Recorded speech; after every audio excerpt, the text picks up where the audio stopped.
Hello, I received a couple of messages lately about this Russian preparatory program. So I decided to make a video about it. So some of the questions you guys asked me, I had to write them somewhere so that I'll read it back to you and explain it. So the first question is, who can study the Russian preparatory program? For me, I would say all age are accepted, but not all schools accept all age. Some schools accept 18 to 30, some say 16 to 24, and so on and so on.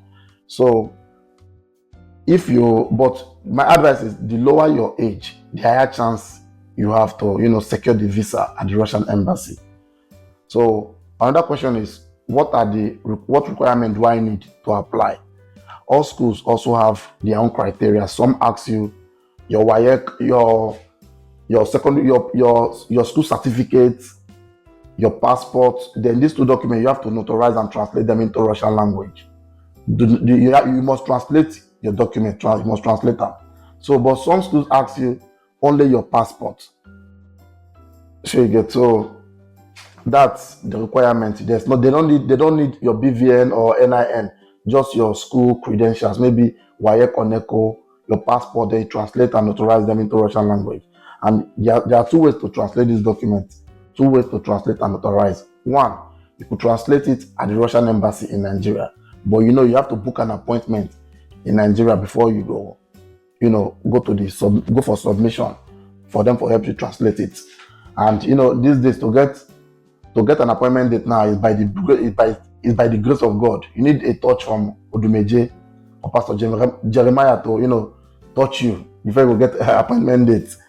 Another way for you to translate your document is by sending it via PDF format to the person in Russia to help you translate it. And in most times, you get back the document the same day. So another question is, can I come with kids or dependents? First of all, I know a lot of people in Russia that, they have kids, big guys, but for some reason their kids can't study in Russia, because that's kind of one of the disadvantages of, of this country. The law does not, does not favor couples except one of the spouse or one of the person has a Russian citizenship. When you have Russian citizenship, then you have like when your child is born, you get paid for it. Your child will go to a government school free of charge, just like the video of my story. My wife is Russian, so we don't pay. We only pay for food for them, around 40K a month. That's what they eat at the school. So apart from that one, we don't pay for nothing. But when you don't have a Russian citizenship, you have to take your child to a private school for them to take care of them, because without you sending your child to a private school, you can't be at home to make money. So that's one of the disadvantages. So for you to come with your husband or come with your dependent, first of all, both of you need a visa. Russia does not do this dependent package. They don't do any package. If you want to come to Russia, you apply for a visa. If your wife wants to come to Russia, she applies for a visa. No dependent. Another question in fact, everybody asks this question: can I get a job while studying? First of all, this thing now is just based on what I just believe. A few months ago, when I contacted a school in my city, so I went to the school because on my TikTok story, on my TikTok profile, I think I pinned a video when I went to the university. I asked them, can a student actually work while studying? They told me no, they can't. But the truth is, I know people here, foreigners, that in my city, we are maybe 5-6 black guys in my city. 3 are studying, 3 are not studying. So those guys are actually working. Even the ones that are not studying right now, I know them when they were studying, they were working. So which actually meant the school does not know the work. The school might be in zone A and they're working at zone Z. So you and the school people, you and the school how will I say, you and the school representative does not cross paths. You understand? So after your school, you could work. To work in Russia, I don't think it's illegal while studying, but I've never seen anybody who had problem working. In fact, I was on a live video a few days ago with a certain guy from Sierra Leone, Lance. So I was talking with him on live video. He said when he was working in Russia before and all those things, when he's still studying, he came on scholarship, so he's still studying. I don't know if it's currently working, but he told me, yes, you can do delivery job and so on. Doing delivery job, sometimes, most times, you have to select the time that's convenient for you to work. For example, this is 11:46 right now. You could actually start your class by 9 a.m. and finish by 12, and you go to work. But you no go tell your school say you go work, or you no go tell your school. So it's possible for you to work. So another question I often get is, how much is the tuition? So different universities have different tuition fee. For example, I posted a photo on my page. That particular school charges 1.8 million naira. But the school right now is currently, they've closed, or they've stopped accepting students. I think I called them on the 16th. They told me it's already late to submit documents.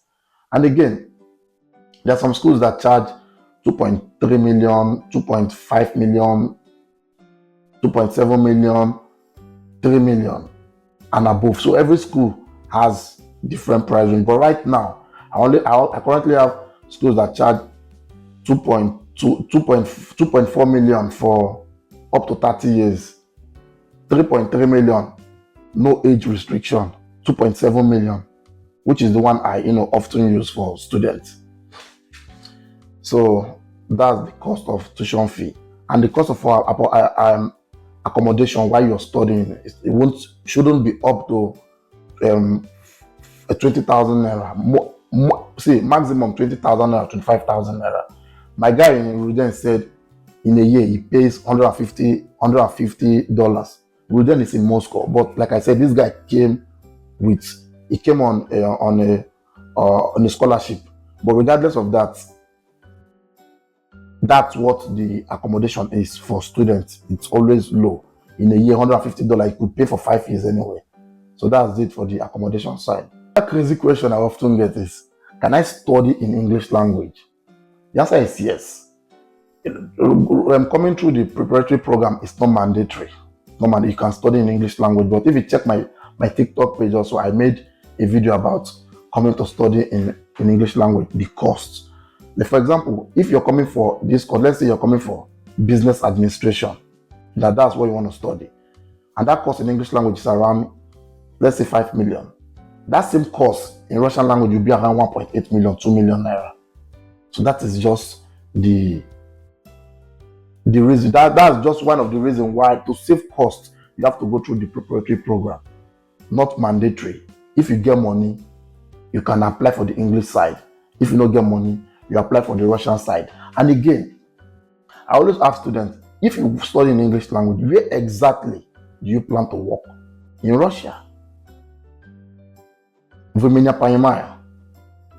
understand what I just said now? You don't understand. Всегда такой слушай, всегда. Все тебя говорит, тебе одно и то же, всегда. You will never understand what they say. So that's why it's better for you to come study in Russian language, so that it will be easy for you to communicate with your workmates, with your colleague, and so on. If you study in English language, I won't lie for you, you go end up washing plates. You go wash plates without your master's degree. That you go wash plates for a restaurant. Sure you get. So, but like, now just advice, it's up to you to decide what you want with your life. I'm just gonna tell you, coming through the language program is the best way to survive for this Russia. Me coming from person that came with a tourist visa to Russia. I mean, World Cup visa, when they play World Cup in 2018, that was when I came to Russia. So this question, nobody actually asked me this one, but I just want to talk about the advantage of studying in Russia. First of all, in Nigeria, we have a weak passport. Even my Sierra Leone friend, he told me the Nigerian passport weak. Say his passport is better than Nigerian passport, giant of Africa. But he said it. We are just joking. So the advantage of you studying in Russia is you go get Russian passport, you get Russian citizenship. In fact, after you finished your preparatory program, then you go read your master's or BSc program. Master's 2 years, the BSc 4 years. Then once you finish, you're automatically eligible to apply for this passport. This is a permanent residency. It doesn't have expiry date. It doesn't have expiry date on it. You could actually use it to live in Russia for 50 years if the person never stick by. She gets it doesn't have any. It's just place where you put your child's name, your child's photos. If you have one, this is just what it looks like. Nothing. Just they'll put a stamp where you live at the passport on the passport, and this first page is just where your face go there. Then that's just about this passport. Then after you finish your BSc program, you are eligible to apply for this passport. Like I said, it doesn't have expiry date. There's no date that it's gonna no date on it. It's never gonna expire. You only need a new one if you lost this one. That's it. Then as a student, after leaving, when you receive this blue one, you have to live with this thing for 5 years. After living with this one living in Russia with this for 5 years, you are eligible to apply for this. The only way you're gonna get this one fast is if you go through marriage route. That's the only way you can get this maybe within 3 years. If you have a wife and you have a child. If you don't have a child in that marriage, you still have to live in Russia with this one for 5 years. But if you have a child, maybe 3 years, you get this one. But if you come through the student route, after living in Russia with this one for 5 years, then you are eligible to apply for this one. So before you're going to get this one, you're talking about 10 years. That's how long it takes to get a Russian passport. A lot of you don't want to come to Russia because you think, oh, if I come to Russia, I just want manager because that's what I could afford. They're not going to give you this document here. They are not going to give it to you easily. You need to deserve them. But the easiest way to get them is through marriage. Once you marry, you get picking. Just don't worry. They'll come knock for your door, can't give you. Somebody asked me this question this morning. Before I made this video, he asked me this question. I told him I'm going to talk about this thing. Can I stay back after the language program? The answer to this question is after your language program. The language program, some schools it lasts for 10 months, some schools it lasts for 9 months, but you must have extra months available in your visa. It's not that okay, they give you 1 year visa, then the visa have to run out. No, they have to give you space for you to apply for the BSc program. So the language program is most times maybe 9 months, 10 months. I remember your visa is 1 year. Then you could apply for a BSc program with you when you still have the 2 months or 3 months left on your visa. But if you choose, you don't want to study anymore. You don't want to study anymore. The language program is okay for you. The school won't extend your visa no more. They won't extend your visa. I'm able to work in Russia without visa, but there's a constant fear. Oh, police will catch me today. Today is the day they will catch me. Sometimes you think like that. I know. That's why I lived for many years for here. Today, as I come out, they must catch me. I always say that sometimes. But at the end of the day, you come back home safely, nothing will happen, all those kinds of things. So, but my advice is go class, because if you don't have visa here, even if you get married to 10 Russian women, you must go back to Nigeria to apply for a new visa. Then that Nigeria will fear to go. They need to do visa for a year. You must go back to Nigeria. Once you're out of visa for even 1 day, what will be 1 day? 1 minute, your visa they expire. If your visa they expire 1 month from now, you must go back to Nigeria. There was a guy who came to Russia in July. So when he went to extend his visa, the immigration told him the numbers of days in your visa is less than 26 working days. So because of that, we are not going to extend it. If you want to extend your visa, you must go back to Nigeria and apply for a new visa. Can you imagine? So once your visa don't do 1 month to finish, just forget them. You are going back to Nigeria 100%. Even if you marry 200 Russian women, you get 200,000 kids, you must go back to Nigeria to apply for another visa. So manage your visa well. So if you have more questions, I know there are some other questions you may have that I did not cover in this video. So try, leave a comment on my TikTok page. I will try, maybe make a video about that or something like that. So that's all for now. Peace.